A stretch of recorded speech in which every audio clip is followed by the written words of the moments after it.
What's good? What's good? What's good? So, one of the questions I always get is how do secure cards help build credit? Yo, I'm about to give y'all the untold truth about secure cards, the good and the bad, and the top 7 secure cards that basically unsecure over time. So, y'all know what it is. Let's get right into it.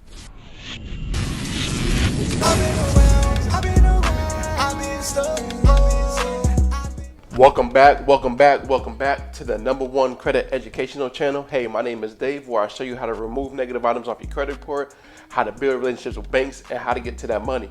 So, when it comes to secure cards, I always say, yo, secure cards are trash, but in reality, secure cards can really help you build credit. When it comes to secure cards, any credit card can help you build your credit score up because when it comes to the 5 factors of your credit score, utilization is 30% of your score, and if you don't have a credit card, well, basically you're hurting yourself when it comes to the point system. Think about it like this: most banks look at the FICO 8, right? So the FICO 8 has the the the highest credit score you can have is an 850, right?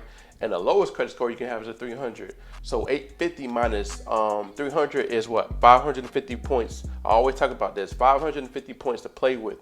So when it comes to the 5 factors of your credit score, utilization is 30%. So 30% of 550 is 165 points. So if you don't have any type of credit card, you're missing out on 165 points and even more points. But I'm just giving you a clear vision on what I'm talking about. So you're missing out on 165 points. So I always say secure cards are trash, but they really aren't. They really help you build a relationship with banks. And I'm gonna show you, I'm gonna hop on the whiteboard and basically explain it, the difference between a secure card and a regular store card, and how it basically can help you. The untold truth, the good and the bad and the ugly, right, when it comes to secure cards. But let's hop on the whiteboard so I can give y'all some game. Like I said, I always like to show so you can have a clear vision and a clearer picture when it comes to credit. So let's get on the whiteboard so I can give y'all some so I can show y'all. So let's go.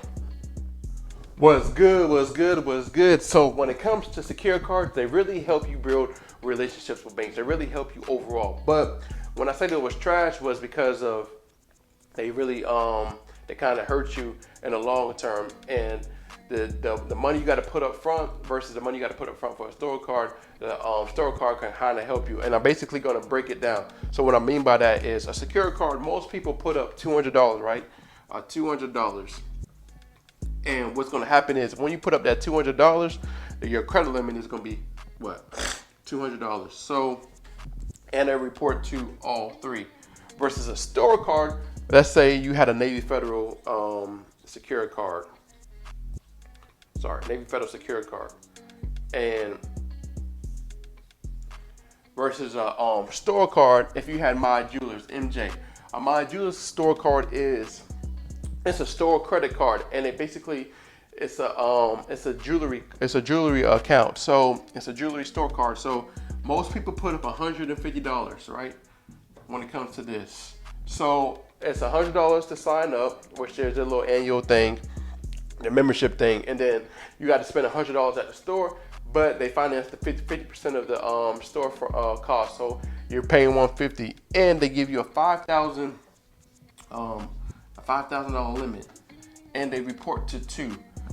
They used to report to 3, but now they only reported to they were only reported to 2, which is Experian and Equifax. These report to TransUnion, Experian, and Equifax. The secure credit cards, most secure cards report to all 3. But the good about secure cards is they help you build relationships with the banks. They help you build that long-term relationship. So when you go back to them and try to get something else, you're most likely to get approved as long as you keep your credit score up there, and you're building that relationship. So they have all your information. So the good about that is you're building a relationship, and you're putting a credit card, and it's helping your credit score. So when I talked about it earlier was, you have 165 points to play with when it comes to the utilization part. But the bad thing is if something happens, most likely you're going to use this credit card, right? And a $200 limit is not too good, because if you use something like for groceries, for something that happens with your car, to replace a tire and stuff like that, you're gonna max out this credit card, and sometimes you forget about it and don't pay it back, and then your credit score tanks. And another bad thing is if an underwriter looks at your actual credit report, if they, do a manual review, they see that you have a $200 limit, they realize like, yo, you can't really, manage credit. So that's why I said secure cards are good and bad. But when it comes to a store card, you only use it at the store. It basically helps you. It helps you, it helps you not spend a lot of money, and it helps you. You can't use this $5,000 limit anywhere, right? So it helps you build. If you feel like you have a problem spending money, it helps you in that way, and it helps your credit report out in the long term, because what's going to happen is when you build those relationships with banks and stuff like that, if you go apply for a credit card, you're most likely going to get a $5,000 limit. You're most likely going to get a $5,000 limit versus a $200 or $300 or $1,000 limit, because overall, the higher your limit, the better, because it gives you enough cushion if you got like an emergency or if something happens or anything that you got to use this money. So anytime I say secure cards aren't good, but they are really good overall. Store cards are good. They both help you. They both help in the credit mix part of your credit score. So it really doesn't matter which one you get, but I'm just trying to give y'all a clearer picture of what a secure card does versus a store card. And most secure cards kind of unsecured. So when I say unsecured is you put the $200 up front, but now what's going to happen is going to unsecure and give you a higher limit. So I'm going to talk about the other few. So Navy Federal is one of the secure cards that unsecure. So you have Navy Federal. You have Discover. You have TD Bank, right? You also have Apple, Federal Credit Union, Harley Davidson,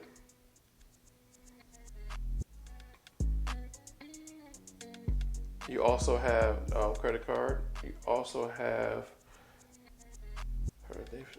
Apple Federal. I already said Apple Federal. You have Amazon, the Amazon.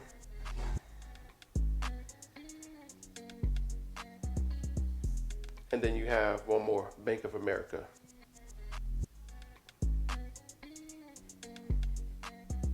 All 1, 2, 3, 4, 5, 6, 7, right? 1, 2, 3, 4, 1, 2, 3, 4, 5, 6, 7.